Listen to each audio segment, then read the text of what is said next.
ਸਤਿ ਸ਼੍ਰੀ ਅਕਾਲ। ਕੈਨੇਡੀਅਨ 7 ਦੇ ਇਸ ਖਾਸ ਬੁਲੇਟਿਨ ਦੇ ਵਿੱਚ ਤੁਹਾਡਾ ਸਵਾਗਤ ਹੈ। ਆਓ ਨਜ਼ਰ ਮਾਰਦੇ ਹਾਂ ਅੱਜ ਦੀਆਂ ਚੋਣਵੀਆਂ ਖਬਰਾਂ ਤੇ। ਓਟਾਵਾ ਪਾਰਲੀਮੈਂਟ ਅੱਧੇ ਐਮਪੀ ਕਰ ਸਕਦੇ ਨੇ ਹਫ਼ਤੇ ਤੱਕ ਦਫ਼ਤਰਾਂ ਦੇ ਲਈ ਉਡੀਕ। ਪ੍ਰਧਾਨ ਮੰਤਰੀ ਕਾਰਨੀ ਸੀਈਓ ਵਾਂਗ ਕੈਨੇਡਾ ਨਹੀਂ ਚਲਾ ਸਕਦੇ, ਰਣਨੀਤੀਕਾਰਾਂ ਦੀ ਚੇਤਾਵਨੀ। ਗਲੋਬਲ ਅਫੇਅਰਸ ਕੈਨੇਡਾ ਵੱਲੋਂ ਖਰਚ 'ਚ 15.7% ਦੀ ਕਟੌਤੀ ਦੀ ਪੇਸ਼ਕਸ਼। ਮੌਜੂਦਾ ਸਰਕਾਰ ਦੀ ਵਿਦੇਸ਼ ਨੀਤੀ ਤੇ ਸਵਾਲ। ਟਰੰਪ ਵੱਲੋਂ ਅੱਧੀ ਰਾਤ ਨੂੰ ਸਟੀਲ ਅਤੇ ਐਲੂਮੀਨੀਅਮ ਦੇ ਟੈਰਿਫ ਦੁੱਗਣੇ ਕਰਨ ਦੇ ਹੁਕਮ ਤੇ ਦਸਤਖਤ।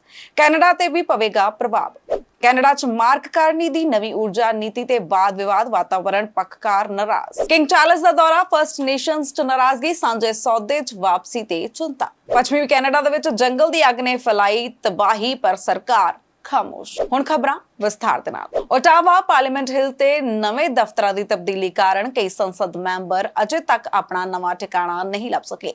ਅਧਿਕਾਰੀਆਂ ਦੇ ਅਨੁਸਾਰ ਅੱਧੇ ਤੋਂ ਵੱਧ ਐਮਪੀ ਨੂੰ ਹਾਲੇ ਵੀ ਆਪਣੇ ਦਫ਼ਤਰਾਂ ਵਿੱਚ ਜਾਣ ਦੀ ਇਜਾਜ਼ਤ ਨਹੀਂ ਮਿਲੀ। ਇਹ ਉਮੀਦ ਕੀਤੀ ਜਾ ਰਹੀ ਸੀ ਕਿ ਨਵੇਂ ਦਫ਼ਤਰ ਹਫ਼ਤੇ ਪਹਿਲਾਂ ਤਿਆਰ ਹੋ ਜਾਣਗੇ, ਪਰ ਕੰਸਟਰਕਸ਼ਨ ਅਤੇ ਤਕਨੀਕੀ ਰੁਕਾਵਟਾਂ ਕਾਰਨ ਇਹ ਪ੍ਰਕਿਰਿਆ ਲੰਬੀ ਖਿੱਚ ਗਈ। ਕਈ ਨਵੇਂ ਐਮਪੀ ਜਿਨ੍ਹਾਂ ਨੇ ਪਹਿਲੀ ਵਾਰੀ ਚੋਣ ਜਿੱਤੀ ਹੈ, ਉਹ ਆਪਣੇ ਦਫ਼ਤਰਾਂ ਤੋਂ ਕੰਮ ਕਰਨ ਦੀ ਬਜਾਏ ਅਸਥਾਈ ਥਾਵਾਂ ਜਾਂ ਘਰ ਤੋਂ ਹੀ ਕੰਮ ਕਰ ਰਹੇ ਨੇ।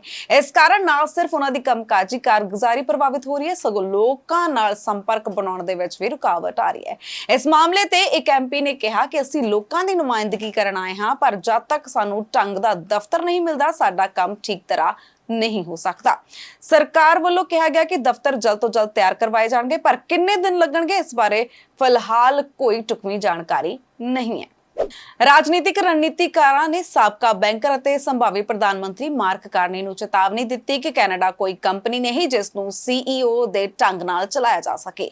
ਕਾਰਨੀ ਜੋ ਪਹਿਲਾਂ ਬੈਂਕ ਆਫ ਕੈਨੇਡਾ ਤੇ ਬੈਂਕ ਆਫ ਇੰਗਲੈਂਡ ਦੇ ਗਵਰਨਰ ਰਹਿ ਚੁੱਕੇ ਨੇ, ਅਕਸਰ ਆਪਣੀ ਕਾਰਪੋਰੇਟ ਪਿਛੋਕੜ ਅਤੇ ਲੀਡਰਸ਼ਿਪ ਸਟਾਈਲ ਦੀਆਂ ਗੱਲਾਂ ਕਰਦੇ ਨੇ, ਪਰ ਰਣਨੀਤੀਕਾਰਾਂ ਦਾ ਕਹਿਣਾ ਹੈ ਕਿ ਲੋਕਤੰਤਰ ਦੀ ਜ਼ਮੀਨ ਤੇ ਰਾਜ ਕਰਨ ਦੇ ਲਈ ਬੋਰਡਰੂਮ ਦੀ ਥਾਂ ਪਾਰਲੀਮੈਂਟ ਦੀ ਸੋਚ ਚਾਹੀਦੀ ਹੈ। ਇੱਕ ਰਣਨੀਤੀਕਾਰ ਨੇ ਕਿਹਾ ਕਿ ਦੇਸ਼ ਦੇ 4.5 ਕਰੋੜ ਲੋਕ ਕੋਈ ਕੰਪਨੀ ਦੇ ਕਰਮਚਾਰੀ ਨਹੀਂ। ਇੱਥੇ ਵਿਚਾਰ ਵਿਰੋਧ ਅਤੇ ਲੋਕ ਦੀ ਆਵਾਜ਼ ਨੂੰ ਤਰਜੀਹ ਦੇਣੀ ਪੈਂਦੀ ਹੈ। ਕਈ ਵਿਸ਼ੇਸ਼ਕ ਮੰਨਦੇ ਨੇ ਕਿ ਕਾਰਨੀ ਦੀ ਕਾਰਪੋਰੇਟ ਲੀਡਰਸ਼ਿਪ ਦੀ ਪਿਛੋਕੜ ਉਹਨਾਂ ਨੂੰ ਆਕਰਸ਼ਕ ਬਣਾਉਂਦੀ ਹੈ, ਪਰ ਇਹ ਵੀ ਚੁਣੌਤੀ ਪੈਦਾ ਕਰਦੀ ਹੈ ਕਿ ਜਦ ਉਹਨਾਂ ਨੂੰ ਲੋਕਤੰਤਰ ਮੁੱਲਾਂ ਅਤੇ ਗਾਜਰੂਟ ਚੁਣਾਵੀ ਰਣਨੀਤੀਆਂ ਨਾਲ ਜੁੜਨ ਦੀ ਲੋੜ ਪੈਂਦੀ ਹੈ। ਹੁਣ ਤੱਕ ਕਾਰਨੀ ਵੱਲੋਂ ਪ੍ਰਧਾਨ ਮੰਤਰੀ ਪਦ ਲਈ ਉਮੀਦਵਾਰੀ ਦਾ ਐਲਾਨ ਨਹੀਂ ਹੋਇਆ, ਪਰ ਉਹ ਲਿਬਰਲ ਪਾਰਟੀ ਦੇ ਅੰਦਰ ਇੱਕ ਮਜ਼ਬੂਤ ਚਿਹਰਾ ਮੰਨੇ ਜਾਂਦੇ ਨੇ। ਸਵਾਲ ਇਹ ਨਹੀਂ ਕਿ ਉਹ ਚੰਗੇ ਹੈ ਜਾਂ ਨਹੀਂ, ਸਵਾਲ ਇਹ ਹੈ ਕਿ ਗਵਰਨਰ ਕੀ ਕਰ ਸਕਦੇ ਨੇ ਜਾਂ ਕੀ ਨਹੀਂ, ਜਾਂ ਕਿਵੇਂ ਮੈਨੇਜ ਕੀਤਾ ਜਾ ਸਕਦਾ ਹੈ।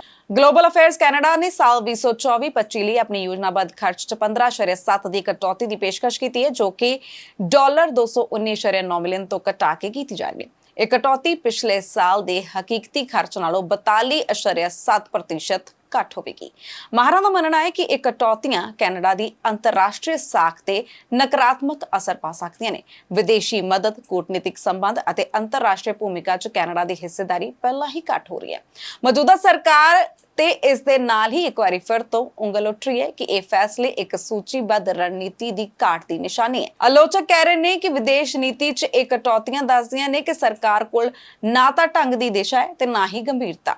ਉਧਰੀ ਵਿਰੋਧੀ ਧਿਰ ਦਾ ਕਹਿਣਾ ਹੈ ਕਿ ਸਰਕਾਰ ਅੰਦਰੂਨੀ ਨੀਤੀਆਂ 'ਚ ਨਾਕਾਮ ਹੋਣ ਤੋਂ ਬਾਅਦ ਹੁਣ ਵਿਦੇਸ਼ੀ ਮੰਚ ਤੇ ਵੀ ਕੈਨੇਡਾ ਨੂੰ ਕਮਜ਼ੋਰ ਕਰ ਰਹੀ ਹੈ। ਜਿੱਥੇ ਹੋਰ ਦੇਸ਼ ਆਪਣੀ ਗਲਤੀਆਂ ਤੋਂ ਸਿੱਖਦੇ ਨੇ, ਉੱਥੇ ਹੀ ਇਹ ਸਰਕਾਰ ਆਪਣੀ ਵਿਫਲਤਾ ਨੂੰ ਲੁਕਾਉਣ ਦੇ ਲਈ ਸੇਵਾਵਾਂ ਦੇ ਵਿੱਚ ਕਟੌਤੀ ਕਰ ਰਹੀ ਹੈ। ਅਮਰੀਕੀ ਰਾਸ਼ਟਰਪਤੀ ਡੋਨਾਲਡ ਟਰੰਪ ਨੇ ਬੀਤੇ ਦਿਨੀ ਅੱਧੀ ਰਾਤ ਨੂੰ ਇੱਕ ਵੱਡਾ ਆਰਥਿਕ ਫੈਸਲਾ ਲਿਆ। ਜੀ ਹਾਂ, ਉਹਨਾਂ ਨੇ ਫੈਸਲਾ ਲੈਂਦੇ ਹੋਏ ਸਟੀਲ ਅਤੇ ਐਲੂਮੀਨੀਅਮ ਉਤਪਾਦਾਂ ਤੇ ਲਾਗੂ ਟੈਰਿਫ ਨੂੰ ਦੁੱਗਣਾ ਕਰ ਦਿੱਤਾ ਹੈ। ਹੁਣ ਵਿਦੇਸ਼ੀ ਨਿਰਯਾਤਕਾਰਾਂ ਨੂੰ ਅਮਰੀਕਾ 'ਚ ਆਪਣੇ ਉਤਪਾਦ ਵੇਚਣ ਲਈ ਪਹਿਲਾਂ ਨਾਲੋਂ ਕਿਤੇ ਵੱਧ ਟੈਕਸ ਦੇਣਾ ਪਵੇਗਾ।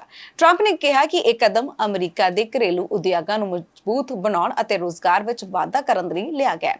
ਅਮਰੀਕਾ ਪਹਿਲਾਂ ਨੀਤੀ ਤਹਿਤ ਇਹ ਨਵਾਂ ਆਰਡਰ ਅਮਲ ਵਿੱਚ ਲਿਆਂਦਾ ਗਿਆ ਹੈ।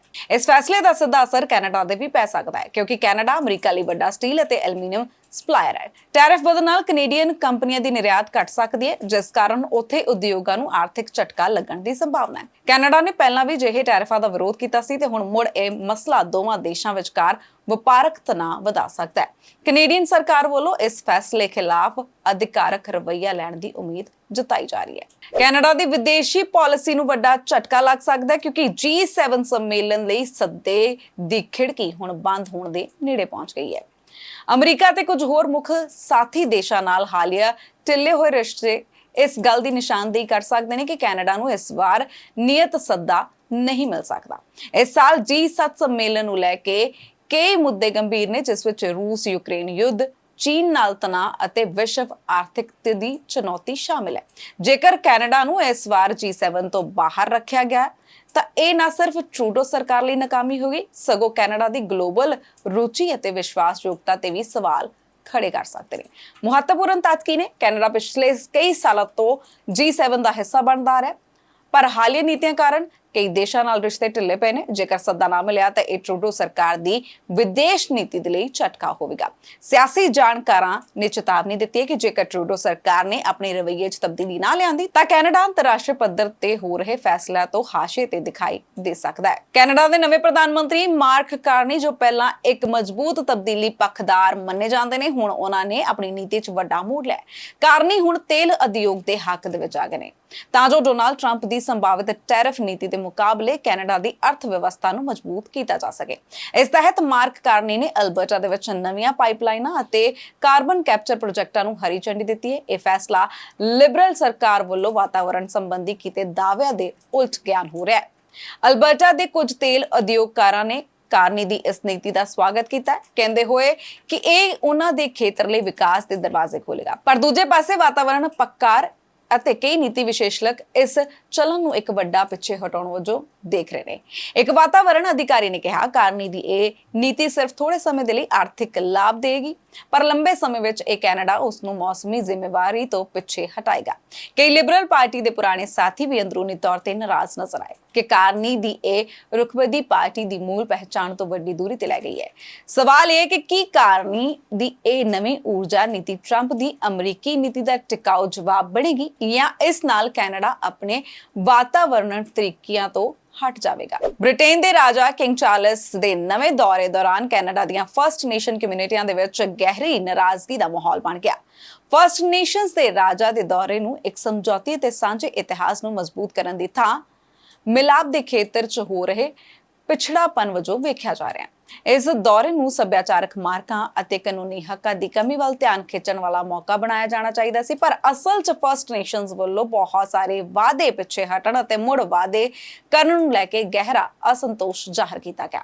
ਇਸ ਸਥਿਤੀ ਕਾਰਨ ਕੈਨੇਡਾ 'ਚ ਫਰਸਟ ਨੇਸ਼ਨਸ ਅਤੇ ਸਰਕਾਰ ਵਿਚਾਰ ਭਰੋਸਾ ਘਟ ਰਿਹਾ ਹੈ, ਜਿਸ ਨਾਲ ਦੇਸ਼ ਦੀ ਸਿਆਸਤ ਅਤੇ ਸਮਾਜਿਕ ਸਥਿਰਤਾ ਤੇ ਨਕਾਰਾਤਮਕ ਪ੍ਰਭਾਵ ਪੈ ਸਕਦਾ ਹੈ।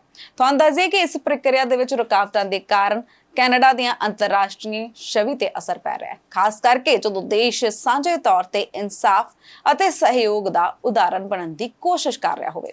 ਕਈ ਮਾਹਰਾਂ ਦਾ ਕਹਿਣਾ ਹੈ ਕਿ ਫਰਸਟ ਨੇਸ਼ਨਸ ਦੇ ਹੱਕਾਂ ਦੀ ਅਣਸੁਣਵਾਈ ਅਤੇ ਉਹਨਾਂ ਨਾਲ ਭਰੋਸੇਯੋਗ ਸੰਵਾਦ ਦੀ ਘਾਟ ਦੇ ਕਾਰਨ ਕੈਨੇਡਾ ਦੀਆਂ ਆਰਥਿਕ ਅਤੇ ਸਮਾਜਿਕ ਤਰੱਕੀਆਂ ਵੀ ਪ੍ਰਭਾਵਿਤ ਹੋ ਸਕਦੀਆਂ ਨੇ। ਇਸ ਨਾਲ ਮੌਕੇ ਖਤਮ ਹੋ ਸਕਦੇ ਨੇ ਜੋ ਕਿ ਦੇਸ਼ 'ਚ ਸਾਂਝੇ ਵਿਕਾਸ ਲਈ ਬਹੁਤ ਜ਼ਰੂਰੀ ਹੈ।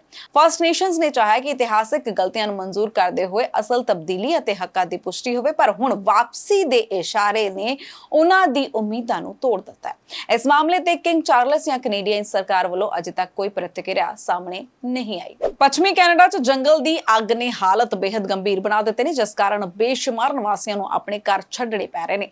ਇਨ੍ਹਾਂ ਹਾਲਾਤਾਂ ਦੇ ਵਿਚਕਾਰ ਨਿਊ ਡੈਮੋਕ੍ਰੈਟਿਕ ਪਾਰਟੀ ਦੇ ਮੈਂਬਰਾਂ ਨੇ ਕੇਂਦਰੀ ਸਰਕਾਰ ਤੇ ਤਿੱਖਾ ਹਮਲਾ ਕਰ ਦਿੱਤਾ। ਐਨਡੀਪੀ ਦੇ ਕਈ ਸੰਸਦ ਮੈਂਬਰਾਂ ਨੇ ਕਿਹਾ ਕਿ ਸਰਕਾਰ ਨੇ ਇਸ ਲਈ ਕੀਤਾ ਕੀ ਹੈ। ਜੀ ਹਾਂ, ਵਰਤੀਗਤ ਸਹਾਇਤਾ ਲਈ ਕੋਈ ਠੋਸ ਕਦਮ ਨਹੀਂ ਚੁੱਕਿਆ। ਉਹਨਾਂ ਦਾ ਕਹਿਣਾ ਹੈ ਕਿ ਸਰਕਾਰ ਨੇ ਮੂਲ ਨਿਵਾਸੀਆਂ ਦੀ ਬੇਬਸੀ ਅਤੇ ਮੌਕੇ ਤੇ ਖਾਮੋਸ਼ ਦਰਸ਼ਕ ਬਣ ਕੇ ਸਿਰਫ ਵੇਖਣ ਦਾ ਕੰਮ ਕੀਤਾ ਹੈ। ਉਧਰ ਹੀ ਤੁਹਾਨੂੰ ਦੱਸ ਦਈਏ ਕਿ ਐਨਡੀਪੀ ਅਤੇ ਬੀਸੀ ਤੋਂ ਐਮਪੀ ਰੇਚਲ ਬਲਾਨੀ ਨੇ ਕਿਹਾ, ਇਹ ਸਿਰਫ ਕੁਦਰਤੀ ਤਬਾਹੀ ਨਹੀਂ, ਇਹ ਸਰਕਾਰੀ ਬਹਿਸੀ ਦੀ ਮਿਸਾਲ ਵੀ ਹੈ। ਮੂਲ ਨਿਵਾਸੀਆਂ ਨੂੰ ਬਚਾਉਣ ਦੀ ਜ਼ਿੰਮੇਵਾਰੀ ਸਰਕਾਰ ਦੀ ਸੀ, ਪਰ ਸਰਕਾਰ ਨੇ ਉਹਨਾਂ ਦੀ ਹਮਾਇਤ ਵਿੱਚ ਕੁਝ ਨਹੀਂ ਕੀਤਾ। ਬ੍ਰਿਟਿਸ਼ ਕੋਲੰਬੀਆ, ਅਲਬਰਟਾ ਤੇ ਸਸਕੈਚੁਅਨ ਦੇ ਜੰਗਲਾਂ 'ਚ ਲੱਗੀ ਅੱਗ ਦੇ ਕਾਰਨ ਲੱਖਾਂ ਲੋਕ ਬੇਘਰ ਹੋ ਗਏ, ਜਿਸ 'ਚ ਵੱਡੀ ਗਿਣਤੀ ਦੇ ਵਿੱਚ ਇੱਕ ਚੰਗਾ ਭਾਈਚਾਰੇ ਨਾਲ ਸੰਬੰਧਿਤ ਲੋਕ ਸਨ। ਤੁਹਾਨੂੰ ਦੱਸ ਦਈਏ ਕਿ ਜੋ ਭਾਈਚਾਰਾ ਹੈ ਸਮੁਦਾਇ ਅਕਸਰ ਦੂਰ ਦਰਾਜ਼ ਦੇ ਇਲਾਕਿਆਂ 'ਚ ਵਸਦੇ ਨੇ, ਜਿੱਥੇ ਰੈਸਕਿਊ ਅਤੇ ਰੀਲਾਈਫ ਸਹੂਲਤਾਂ ਤੁਰੰਤ ਨਹੀਂ ਪਹੁੰਚਦੀਆਂ। ਉਧਰ ਇਸ ਮਾਮਲੇ ਨੇ ਕੈਨੇਡਾ ਭਰ ਦੇ ਵਿੱਚ ਸਰਕਾਰੀ ਨੀਤੀਆਂ ਤੇ ਸਵਾਲ ਚੁੱਕੇ ਨੇ, ਖਾਸ ਕਰਕੇ ਜਦੋਂ ਗੱਲ ਆਉਂਦੀ ਹੈ ਮੂਲ ਨਿਵਾਸੀਆਂ ਦੇ ਹੱਕਾਂ ਤੇ ਸੁਰੱਖਿਆ ਦੀ। ਕਈ ਅਖਬਾਰਾਂ ਅਤੇ ਥਿੰਕ ਟੈਕ ਰਿਪੋਰਟਾਂ ਮੁਤਾਬਕ ਪਿਛਲੇ ਕੁਝ ਸਾਲਾਂ 'ਚ ਇਸ ਭਾਈਚਾਰੇ ਲਈ ਵਾਅਦੇ ਤਾਂ ਹੋਏ, ਪਰ ਜ਼ਮੀਨੀ ਹਕੀਕਤ ਅਜੇ ਵੀ ਬਦਲੀ ਨਹੀਂ। ਸਰਕਾਰ ਵੱਲੋਂ ਹਾਲੇ ਤੱਕ ਕੋਈ ਢਿੱਲੀ ਢਾਲੀ ਪ੍ਰਤੀਕਿਰਿਆ ਵੀ ਸਾਹਮਣੇ ਨਹੀਂ ਆਈ, ਜਿਸ ਕਾਰਨ ਆਲੋਚਕਾਂ ਦਾ ਕਹਿਣਾ ਹੈ ਕਿ ਸਿਰਫ ਮੌਸਮ ਦੀ ਹੀ ਨਹੀਂ, ਇੱਕ ਨੀਤਿਕ ਤਬਾਹੀ ਵੀ ਹੈ। ਇਹ ਮਾਮਲਾ ਹੁਣ ਰਾਸ਼ਟਰੀ ਪੱਧਰ ਤੇ ਗੰਭੀਰ ਚਰਚਾ ਦਾ ਵਿਸ਼ਾ ਬਣ ਚੁੱਕਿਆ ਹੈ ਤੇ ਲੋਕ ਸਰਕਾਰ ਤੋਂ ਉਮੀਦ ਕਰ ਰਹੇ ਨੇ ਕਿ ਇਹ ਮੌਕਾ ਵਿਗੜਨ ਦੀ ਬਜਾਏ ਹੁਣ ਕੁਝ ਸਿੱਖਣ ਅਤੇ ਹੱਕਾਂ ਦੀ ਰੱਖਿਆ ਕਰਨ ਵਾਲਾ ਹੋਵੇਗਾ। ਕੈਨੇਡੀਅਨ ਸਾਥ ਦੇ ਇਸ ਖਾਸ ਬੁਲੇਟਿਨ ਦੇ ਵਿੱਚ ਅੱਜ ਦੇ ਲਈ ਇੰਨਾ ਹੀ। ਹੋਰ ਖਬਰਾਂ ਦੇ ਲਈ ਤੁਸੀਂ ਜੁੜੇ ਰਹੋ ਕੈਨੇਡੀਅਨ ਸਾਥ ਦੇ ਨਾਲ। ਧੰਨਵਾਦ।